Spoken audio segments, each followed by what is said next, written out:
Saudari-saudaraku yang terkasih, berjumpa kembali bersama saya Inspirasiku di Antara.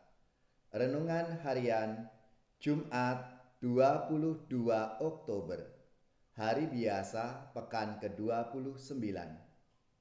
Semoga kita bersama keluarga, komunitas kita selalu dalam keadaan baik, sehat, dan tetap bersemangat. Marilah kita mengawali renungan kita dengan tanda kemenangan Kristus. Dalam nama Bapa dan Putra dan Roh Kudus. Amin. Allah Bapa yang berbelas kasih, Engkau mengutus Yesus Kristus Putramu menjadi sumber kekuatan kami. Semoga melalui Putramu, kami Kau bebaskan dari segala kejahatan dan dosa yang menjauhkan kami dari belas kasih-Mu. Sebab Dialah Tuhan pengantara kami, yang bersama dengan Dikau dalam persatuan Roh Kudus, hidup dan berkuasa Allah sepanjang segala masa. Amin. Dalam nama Bapa dan Putra dan Roh Kudus. Amin. Inspirasi kita hari ini dari Injil Suci menurut Lukas, bab 12 ayat 54 sampai 59. Marilah kita bersama-sama membaca dan merenungkannya. Pada suatu ketika Yesus bersabda kepada orang banyak, "Apabila kalian melihat awan naik di sebelah barat, segera kalian berkata, akan datang hujan." Dan hal itu memang terjadi. Dan apabila kalian melihat angin selatan bertiup, kalian berkata, hari akan panas terik. Dan hal itu memang terjadi. Hai orang-orang munafik, kalian tahu menilai gelagat bumi dan langit, tetapi mengapa tidak dapat menilai zaman ini? Dan mengapa engkau tidak memutuskan sendiri apa yang benar? Jika engkau dengan lawanmu pergi menghadap penguasa, berusahalah berdamai dengan dia selama di tengah jalan. Jangan sampai ia menyeret engkau kepada hakim, dan hakim menyerahkan engkau kepada pembantunya, dan pembantu itu melemparkan engkau ke dalam penjara. Aku berkata kepadamu, engkau takkan keluar dari sana sebelum melunasi hutangmu. Demikianlah sabda Tuhan. Terpujilah Kristus. Saudari-saudaraku yang terkasih, menilai dan memaknai tanda-tanda zaman yang diupayakan dari hari ke hari adalah ungkapan sikap tanggap kehidupan kita melalui daya gerak Roh Kudus yang mengarahkan hidup kita.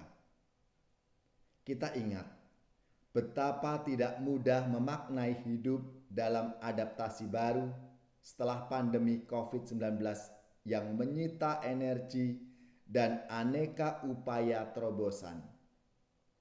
Banyak pihak waspada serta berdamai dengan adanya virus sebagai bagian hidup, hingga menerapkan pola hidup sehat, bergaul dengan sikap waspada, jaga jarak, dan berani memasuki hal-hal baru yang di masa sebelumnya tidak bisa menggunakan teknologi serta media sosial.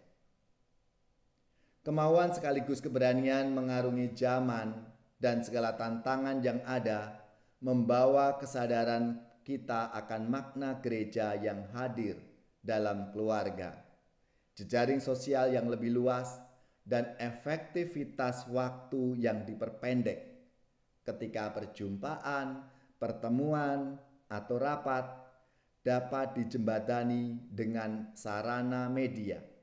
Tidak harus ketemu, tidak harus tatap muka di suatu ruangan bersama. Hal lain yang bermakna dirasakan dalam kehidupan komunitas imam dan religius.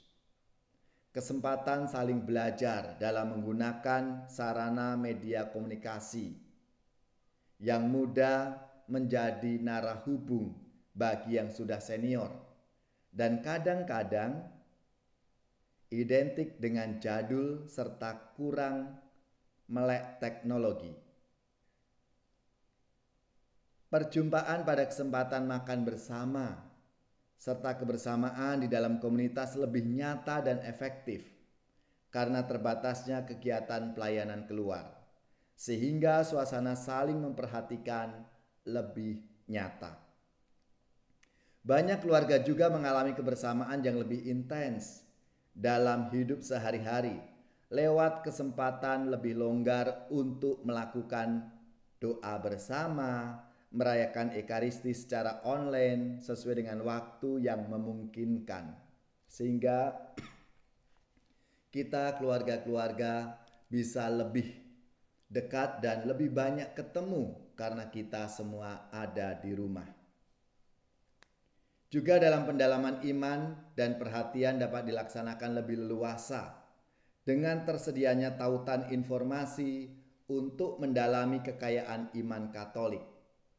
Tak kalah menarik upaya untuk menata keuangan keluarga dengan biaya langganan internet serta konsumsi untuk media sosial lebih banyak lagi dengan pembelajaran jarak jauh atau PJJ yang harus dilakukan oleh anak-anak serta para mahasiswa.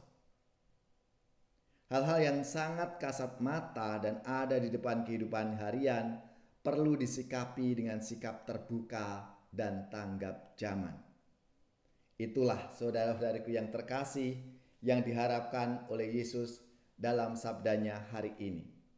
Bahkan Bapak Paus Fransiskus dalam anjuran apostolik Gaudete et Exsultate artikel 7 mempunyai kacamata pandang yang khusus berkaitan dengan situasi aktual zaman ini.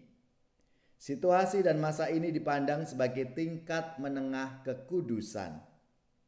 Beliau mengatakan, "Saya senang melihat kekudusan yang ada dalam kesabaran umat Allah, dalam diri orang tua yang membesarkan anak-anaknya dengan kasih sayang yang sangat besar, dalam diri laki-laki dan perempuan yang bekerja keras untuk menafkahi keluarga mereka, dalam diri mereka yang sakit, dalam diri kaum religius lanjut usia yang tetap tersenyum, di dalam kegigihan perjuangan mereka untuk terus maju.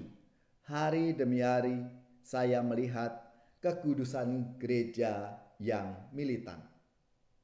Saudari-saudaraku yang terkasih, maka marilah kita syukuri rahmat dan anugerah Tuhan itu dalam kehidupan kita sehari-hari. Dan semoga dengan rahmat-Nya kita semakin dekat dengan Tuhan dan kita mampu untuk mewujudkan rahmat dan kasih-Nya dalam kehidupan kita sehari-hari. Bersabdalah Tuhan, kami mendengarkan. Bersabdalah Tuhan, kami mendengarkan. Sabdamu ya Tuhan, sungguh mengagumkan.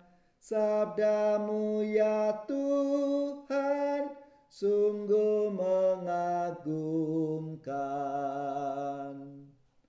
Pada sabda Tuhan kami akan patuh. Pada sabda Tuhan kami akan patuh. Semoga saudara-saudari sekalian, keluarga-keluarga, orang-orang yang kita doakan, mereka yang sakit, yang menderita, seluruh tugas, belajar, pekerjaan, usaha serta karya pelayanan kita dibimbing, dilindungi dan diberkati oleh Allah yang Maha Kuasa, Bapa dan Putra dan Roh Kudus. Amin.